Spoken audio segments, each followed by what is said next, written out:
I stood at the back of the church, watching my own funeral unfold. My husband Michael stood at the podium, his voice breaking with carefully practiced grief as he described how I'd tragically fallen overboard during our anniversary cruise. "Sarah was everything to me," he said, dabbing at his eyes. "I still can't believe she's gone." In the front row, my best friend Amanda sat with her head bowed, playing the part of the grieving friend perfectly. Her black dress probably cost more than most people's monthly salary. Bought with my money, of course. What they didn't know was that in exactly 3 minutes, their perfectly orchestrated performance would be interrupted by something they never saw coming. Me. My name is Sarah Collins, and 2 weeks ago, my husband tried to kill me. But let me start from the beginning. The cruise was Michael's idea. 10 years of marriage deserve something special, he'd said, showing me the brochure for a luxury Mediterranean voyage. 2 weeks of sunshine, romance, and ocean views. I should have known something was wrong when he'd insisted on booking the trip himself. When he was suddenly interested in every detail of my life insurance policy, when Amanda started coming around more often with sympathetic looks and long private conversations with my husband. But I was busy running my diving school, training new instructors, and managing the business I'd built from scratch. Michael had always dismissed my work as a hobby, even though it brought in more money than his middle management position. "You should sell the school," he'd suggested casually a month before the cruise. "Take some time to relax, enjoy life." I laughed it off. The school was my life, the culmination of years of training, certification, and hard work. What I didn't tell him was that I just signed a contract to expand to 3 new locations. The first few days of the cruise seemed perfect. Michael was attentive, romantic even. We had dinner under the stars, walked the deck at sunset, acted like newlyweds again. Then came the night that was supposed to be my last. I was in our cabin, getting ready for bed, when I noticed something odd about my glass of water. There was a faint residue around the rim, almost invisible unless you knew what to look for. Fortunately, I did know. One of my advanced diving courses covered underwater crime scene investigation, including a section on common drugs used in maritime accidents. The residue matched exactly what our instructor had shown us. I didn't drink the water. Instead, I watched through half-closed eyes as Michael grew increasingly agitated when his perfectly planned sedation didn't seem to be working. I heard him make a phone call. "It's taking too long. We need to move to Plan B." I followed him that night, staying in the shadows as he met Amanda on the lower deck. They didn't see me. They were too busy kissing, too wrapped up in their own betrayal to notice they were being watched. "Once she's gone," Amanda whispered, "we'll have everything. Her life insurance, the school, freedom." Michael pulled her closer. "Just a few more hours. I'll take her for a midnight walk on the deck, and then, a tragic accident. They'll never find her body in these waters." I slipped away silently, my mind racing. Years of diving had taught me how to stay calm in crisis situations. While they plotted my death, I started plotting my survival. First, I needed evidence. I returned to our cabin and set up my phone to record video, hiding it carefully among Michael's things. Then I went to the ship's security office. "I need to report a possible crime," I told the officer on duty, "one that hasn't happened yet." He looked skeptical until I showed him my diving instructor credentials and explained the situation. Together, we developed a plan. When Michael suggested a midnight walk an hour later, I agreed. I was wearing a wire provided by ship security, and there were cameras tracking our every move. We stood at the railing, looking out at the dark water. Michael put his arm around me, positioning himself perfectly for what he planned to do. "It's beautiful, isn't it?" he said softly. "The way the moonlight hits the waves." I felt his muscles tense, preparing to push. "It is beautiful," I agreed. "Perfect night for a swim." Before he could make his move, I turned to face him. "Just one question, Michael. Did you really think I wouldn't notice the sedatives? Or that I wouldn't find out about you and Amanda?" His face went from confusion to shock to something darker. "I don't know what you're talking about." "No." I pulled out my phone, playing the video I'd recorded of his conversation with Amanda. "Maybe this will refresh your memory." He lunged for the phone, but I was faster. Years of diving had kept me in better shape than he expected. As he grabbed for me, security officers emerged from the shadows. "Mr. Collins," the lead officer said, "please step away from your wife." What happened next would have been almost comical if it weren't so tragic. Michael tried to run, slipped on the wet deck, and had to be helped up by the very security team arresting him.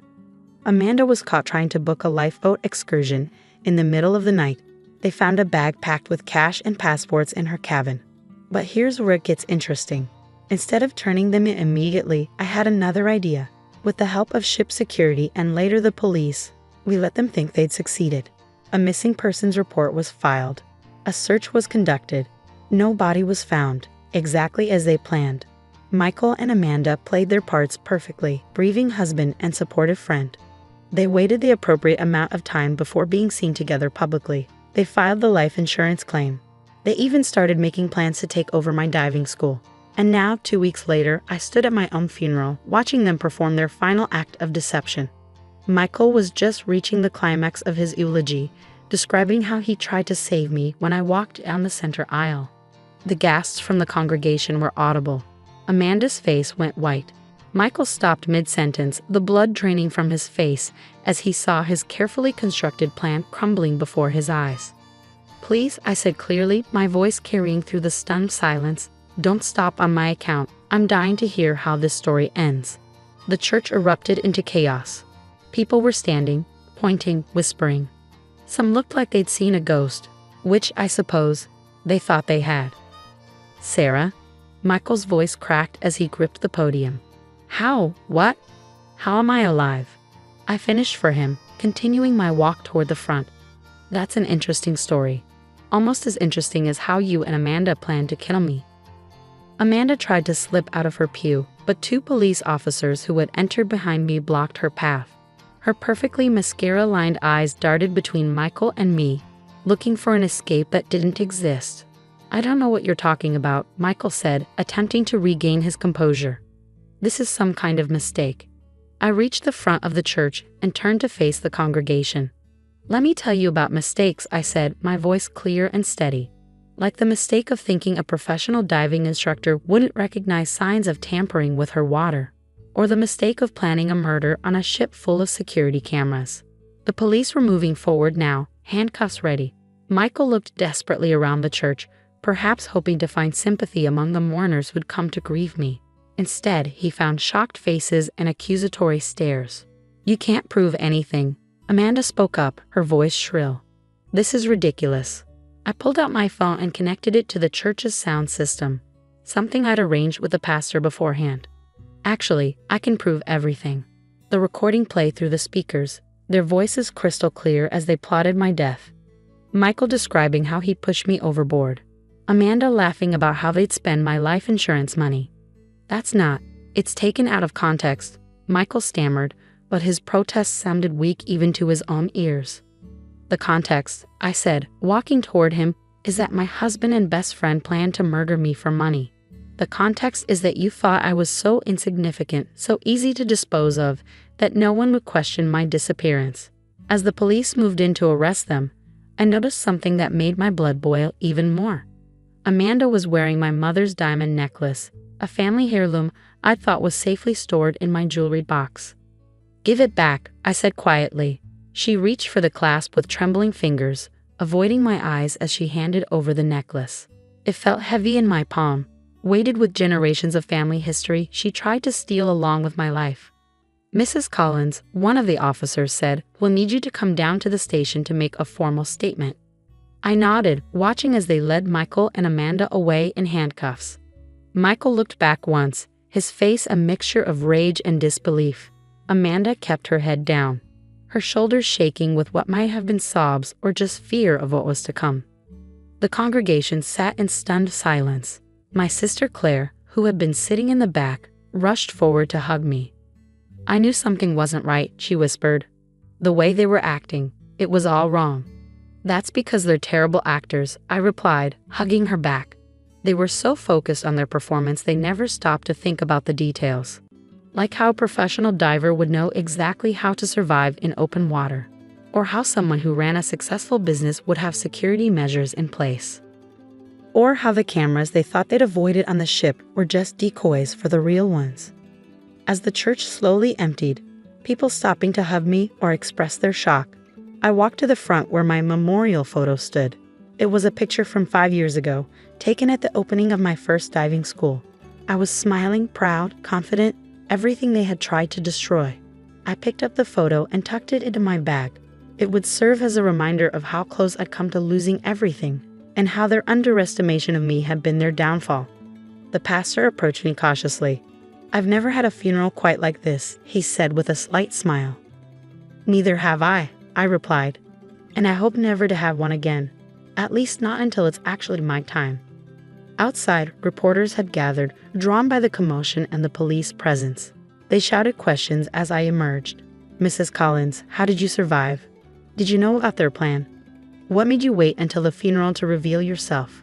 I stopped at the top of the church steps, considering how to respond. The truth was complicated, a web of suspicion, evidence gathering, and careful planning. But they wanted something simpler, something that would fit in a headline. "Sometimes," I said finally, "the best way to catch a killer is to give them exactly what they want. My husband and his mistress wanted me dead, so I let them think they'd succeeded, and in doing so, they revealed exactly who they really are." The aftermath of my resurrection played out exactly as I planned.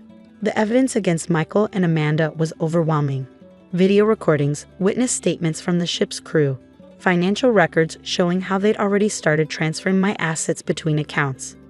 But the real story emerged during the investigation, a tale of greed, betrayal, and desperation that went back further than even I had suspected. I sat in the detective's office, reviewing bank statements that showed years of systematic theft. Michael, it turned out, had been embezzling from my diving school almost since we'd married.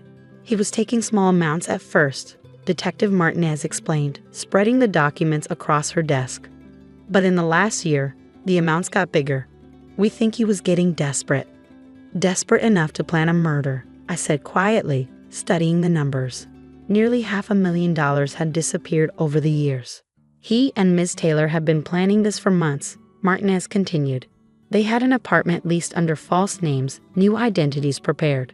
The cruise was just the final piece. I thought about all the times Michael had discouraged me from looking too closely at the business accounts, insisting he'd handle the finances while I focused on teaching. How Amanda had become such a close friend, always there, always interested in every detail of my life and business. The preliminary hearing was set for a month after the funeral. I sat in the courtroom, watching as Michael and Amanda were led in wearing orange jumpsuits, a far cry from their designer funeral attire. Michael's lawyer tried to argue that it had all been a misunderstanding, that they'd never intended to harm me. But the evidence told a different story. The prosecution played the ship's security footage, Michael measuring the deck railing, timing the security patrols, marking the exact spot where he planned to stage my accident. They showed emails between him and Amanda discussing life insurance policies and the best ways to make a murder look like an accident. "Your Honor," the prosecutor said, "this was not a crime of passion or a momentary lapse in judgment. This was a calculated attempt to murder Mrs. Collins for financial gain." During a break in proceedings, Amanda's lawyer approached me with a deal. She would testify against Michael in exchange for a lighter sentence. "She wants you to know she's sorry," the lawyer said. I thought about our 15 years of friendship, about how she'd been my maid of honor, about how she helped plan what was supposed to be my murder. "Tell her I received her message," I replied, "and tell her that sorry doesn't begin to cover it." The trial lasted 2 weeks. In the end, Michael was sentenced to 20 years for attempted murder, conspiracy, and grand theft. Amanda got 8 years for her role in the plot. As they were led away, Michael turned to look at me one last time. "I never thought you'd figure it out," he said, his voice hollow. "You were always so trusting." I met his gaze steadily. "No, Michael. You just never bothered to really know me. If you had, you'd have realized that trusting doesn't mean naive." The next few months were about rebuilding, not just the business, which had actually grown despite Michael's theft, but my sense of security, my ability to trust. I hired forensic accountants to go through every record, installed new security systems, and made sure every aspect of my life and business was protected. Never again would someone be able to take advantage of my trust. 1 year after the funeral, I stood on the deck of my newest diving boat, watching as students practiced their safety drills. The business had expanded to 5 locations, And we'd just been featured in a national magazine as one of the top diving schools in the country. Claire joined me on deck, handing me a coffee. "You know what today is?" I nodded. "1 year since I came back from the dead." She smiled. "1 year since you showed them that underestimating you was the biggest mistake of their lives."